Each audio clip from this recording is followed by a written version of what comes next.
For artists, Berlin remains one of the last bastions of Bohemia, attracting creatives looking for an elusive combination of time and space. Since the fall of the Berlin Wall, the city's art world has evolved in fits and starts from a small group of scrappy art pioneers to an increasingly savvy scene. This scene might be much larger and more spread out, one could even say fragmented, than ever before, but it's on the brink of entering a more mature period. Its maturity obvious even in the city's youngest art institutions. The Berlinische Galerie, for example, was founded in 1975 with the mission to exclusively show art made in Berlin. Since Thomas Köhler became director in 2009, rotating exhibitions are increasingly experimental, while the permanent collection, dating back to 1870, offers a fascinating overview of how artists have been influenced by their surroundings and how both German and foreign artists have inevitably grappled with Berlin's complex presence. Art made in Berlin is not different from the art made elsewhere. But I think, especially after the wall came down, Berlin, the city as material, was very important, especially for foreign artists. Especially in the first 10 to 15 years, yes, Berlin was important as a place of production, and they were dealing with these historical and aesthetical factors. This history and these aesthetics are omnipresent. And it's not only artists who've been inspired. In the early 1990s, curators and gallerists also squatted in derelict residential houses, empty factories, and even department stores in eastern Berlin. 20 years later, forgotten spaces are miraculously still found and converted from one use, or disuse, to a new art-related function. 4 years ago, a war bunker reopened as Sammlung Boros, a venue exhibiting a private art collection. Empty for decades, a Jewish girls' school opened 1 year ago as a collection of restaurants and high-end galleries, including Galerie Michael Fuchs. The building's courtyard once served as a deportation point. The shadows and lights of Berlin's history continue to shape the art on view here.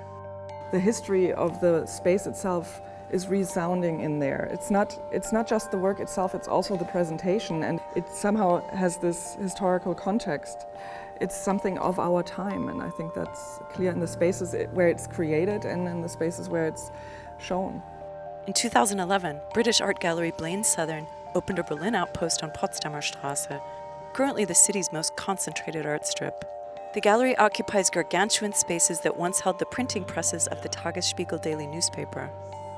Coinciding with the Berlin Film Festival was an exhibition of films by Turner Prize-winning Scottish artist Douglas Gordon. He recently purchased 2 buildings just around the corner. It's clear that Gordon is in Berlin for the long haul. One of the reasons that I'm in Berlin, which is intriguing for me, is that the history is here.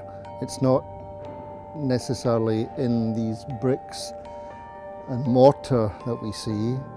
It's somehow in this, Stimmung, atmosphere, temperature. There's a lot of history here which hasn't been completely obliterated. I think one of the great things with Berlin is it takes time to do things here. It takes time for things to change. Berlin is slow enough for art to happen. Estimates say that 25,000 artists live in Berlin. And for now, more keep coming. Tomas Saraceno, an Argentinian artist who had a large exhibition of suspended webs in Berlin's Hamburger Bahnhof Museum last year, moved to Berlin just a few months ago. The artistic community here was definitely part of the draw. The nice thing here is there are maybe too many artists. You get too many inspiration. I know much more people here than in Frankfurt. And this means it's easy to sometimes to keep some conversation alive while being in Berlin than maybe being somewhere else. Saraceno says he and his colleagues will move to new studios soon, as developers are taking over the current spaces. This is an old story, art acting as a real estate pioneer, then being nudged out as more money appears in a neighborhood. Yet, Berlin is still open and underdeveloped enough to sidestep this phenomenon. Right now, some art world players are busy repurposing buildings one would not normally think of as art venues.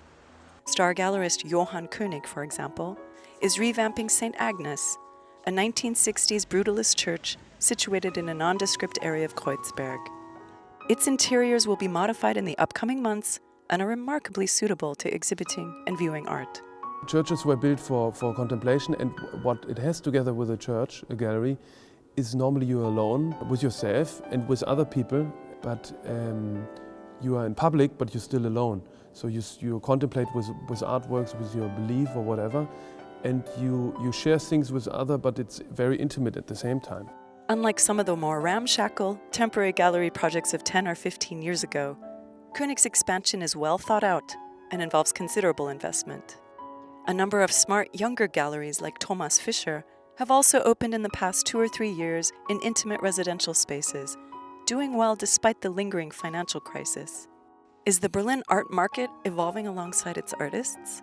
More collectors are coming, but it's funny, it's not like Berliners collect more, and it's not like more collectors live here, but it's more like a meeting point for collectors to come here to look for new things, to buy art.